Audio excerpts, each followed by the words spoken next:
প্রিয় উপস্থিতি, আজ গুরুত্বপূর্ণ একটি দোয়া আপনাদেরকে শিক্ষা দেব। অত্যন্ত গুরুত্বপূর্ণ একটি দোয়া। আবু দাউদ শরীফের 5092 নম্বর হাদিস। এই দোয়াটি সকালে 3 বার পড়বেন, বিকালে 3 বার পড়বেন। এই আমলটি কন্টিনিউ করবেন।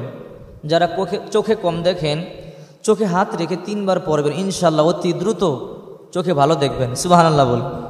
আল্লাহ তাআলা চোখের জ্যোতি বৃদ্ধি করে দেবেন। যারা কানে কম শোনেন, কানে হাত রেখে সকালে 3 বার বিকালে 3 বার পড়বেন, অতি দ্রুত ইনশাআল্লাহ কানে ভালো শুনবেন। সুবহানাল্লাহ বলি। অনেক বাচ্চাদের মাথার ব্রেন কম, লেখাপড়া মনে রাখতে পারে না, এরকম আছে না নাই? এবং পড়ালেখায় অমনোযোগী, পড়তে চায় না, দুষ্টমি করে। বাচ্চাদেরকে এই দোয়াটা শিক্ষা দিবেন। যদি বাচ্চারা এই দোয়াটা শিখতে না পারে, পানিতে আপনি পড়ে ফু দিয়ে বাচ্চাকে পান করাবেন। দুষ্টমি কমে যাবে, লেখাপড়ায় মনোযোগী হবে এবং ব্রেন ভালো হবে। সুবহানাল্লাহ বলি। মনের আশা পূর্ণ হবে এবং অর্থের মধ্যে আল্লাহ তাআলা বরকত দিবে। সুবহানাল্লাহ বলি। অনেকে ব্যবসা করেন, ব্যবসার মধ্যে লস হচ্ছে এবং অনেক মনে আশা স্বপ্ন পূর্ণ হচ্ছে না। এই দোয়াটি পড়বেন, ইনশাআল্লাহ ব্যবসায় লাভবান হবেন, যে কাজে হাত দিবেন সফল হবেন। শুধু তাই নয়, মনের প্রত্যেকটা আশা, নেক আশা আল্লাহ পূর্ণ করে দিবে। সুবহানাল্লাহ বলি। আবু দাউদ শরীফের 5092 নম্বর হাদিস বলছি। আরবের একজন বেদুইন লোক, গ্রাম্য লোক বিশ্বনবীর কাছে আসলেন।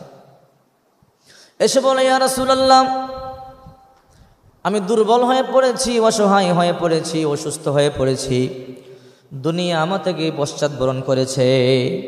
আমি অসুস্থ, আমি অভাবে আছি, টাকা পয়সাও নাই, আমি কি করব? আমাকে এমন কিছু আমল শিক্ষা দেন যেন আল্লাহ তাআলা আমাকে পরিপূর্ণ সুস্থতা দান করেন এবং অর্থের মধ্যে বরকত দেন, যেন আমি ধনী হতে পারি। রাসূল সাল্লাল্লাহু আলাইহি ওয়াসাল্লাম ওই গ্রাম্য লোকটির দিকে তাকালেন। অত্যন্ত দুর্বল, শুকিয়ে গেছে, অসহায় মনে হচ্ছে, চোখের কোঠায় পানি। রাসূলের মায়া লেগে গেল। আল্লাহর নবী ওই বেদুইন লোকটিকে বললেন, আমি তোমাকে এমন কিছু দোয়া শিক্ষা দেব, এমন কিছু তোমাকে আমল আমি শিক্ষা দেব। সকালে 3 বার পড়বে, বিকালে 3 বার পড়বে, ইনশাআল্লাহ আল্লাহ তাআলা অতি দ্রুত তোমাকে ধনী বানিয়ে দেবে। তোমার অসুখ বিসুখ আল্লাহ তাআলা দূর করে দেবে। তোমাকে অতি দ্রুত আল্লাহ তাআলা পরিপূর্ণ শেফায়ে কামেলা আজলা দাইমা নসিব করবে। সুবহানাল্লাহ বলেন। অতি দ্রুত সুস্থ হয়ে যাবে, অর্থের মালিক আল্লাহ তোমাকে বানিয়ে দিবে। ওই লোকটা তো সাহাবী, রাসূলের কথা বিশ্বাস হলো। বলল, ওগো নবীজি, আপনি আমাকে শিক্ষা দেন, আমি অবশ্যই আমল করব। আল্লাহর নবী তখন ওই ব্যক্তিকে বললেন, তুমি পড়ো, আল্লাহুম্মা আফিনি ফি বাদানি, আল্লাহুম্মা আফিনি ফি সামঈ, আল্লাহুম্মা আফিনি ফি বসরি, লা ইলাহা ইল্লা আনতা, আল্লাহুম্মা ইন্নী আউযু বিকা মিনাল কুফরি ওয়াল ফাকরি, আল্লাহুম্মা ইন্নী আউযু বিকা মিন আযাবিল কবরি। তুমি সকালে পড়বে এবং বিকালে পড়বে এবং শেষে পড়বে লা ইলাহা ইল্লা আনতা। সকালে 3 বার, বিকালে 3 বার পড়বে। সকালে 3 বার, বিকালে 3 বার যদি আমলটি করতে পারো, ইনশাআল্লাহ আল্লাহ তাআলা অতি দ্রুত তোমাকে পরিপূর্ণ সুস্থতা দান করবেন এবং আল্লাহ তাআলা অতি দ্রুত তোমার অর্থের মধ্যে বরকত দিয়ে তোমার ধনী বানিয়ে দিবে। সুবহানাল্লাহ। লোকটির বিশ্বাস হলো, বাড়িতে চলে গেলেন, আমল শুরু করে দিলেন। সকালে 3 বার পড়লেন, বিকালে 3 বার পড়লেন।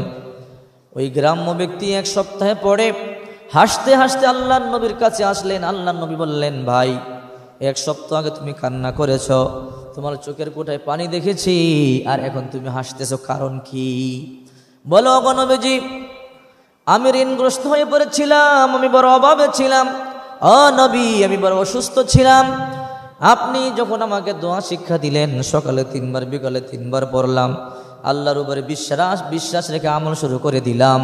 আল্লাহ তাআলা এই 1 সপ্তাহের মধ্যেই আমার সমস্ত রোগ থেকে আমাকে পরিত্রাণ দিয়েছেন এবং অতি দ্রুত আল্লাহ আমারে ধনী বানিয়ে দিয়েছে। সুবহানাল্লাহ। এখন আমার কোনো রোগ নেই, অর্থের মধ্যে আল্লাহ এতটাই বরকত দিয়েছেন, আল্লাহ তাআলা আমি ঋণ পরিশোধ করেছি এবং আমি ধনী হয়ে গেছি। সুবহানাল্লাহ বলেন। এবং এই দোয়া পড়লে কবরের আযাব থেকে আল্লাহ আপনাকে মুক্তি দিবে, দুনিয়াতেও লাভ, পরকালেও লাভ। এই জন্য সকালে 3 বার পড়বেন, বিকালে 3 বার পড়বেন। আমি আপনাদেরকে শিক্ষার জন্যে সুবিধার্থে আবারও বলে দিচ্ছি, আল্লাহুম্মা আফিনি ফি বাদানি, আল্লাহুম্মা আফিনি ফি সামঈ, আল্লাহুম্মা আফিনি ফি বসরি, লা ইলাহা ইল্লা আনতা, আল্লাহুম্মা ইন্নী আউযু বিকা মিনাল কুফরি ওয়াল ফাকরি আল্লাহুম্মা ইন্নী আউযু বিকা মিন আযাবিল কবরি লা ইলাহা ইল্লা আনতা। এই দোয়াটি পড়বেন, লিখে নেবেন, আমি আবারও বলে দিচ্ছি। আল্লাহুম্মা আফিনি ফি বাদানি, আল্লাহুম্মা আফিনি ফি সামঈ, আল্লাহুম্মা আফিনি ফি বাসরি লা ইলাহা ইল্লা আনতা, আল্লাহুম্মা ইন্নী আউযু বিকা মিনাল কুফরি ওয়াল ফাকরি, আল্লাহুম্মা ইন্নী আউযু বিকা মিনাল কবরি মিন আযাবিল কবরি লা ইলাহা ইল্লা আনতা। এই দোয়াটা পড়বেন সকালে 3 বার, বিকালে 3 বার। দুনিয়াতে তো লাভই আছে এবং কবরের আযাব থেকে আল্লাহ আপনাকে মুক্তি দিয়ে দিবে। আল্লাহ আমাদেরকে বেশি বেশি আমল করবার তৌফিক দান করেন। সবাই বলে আমিন।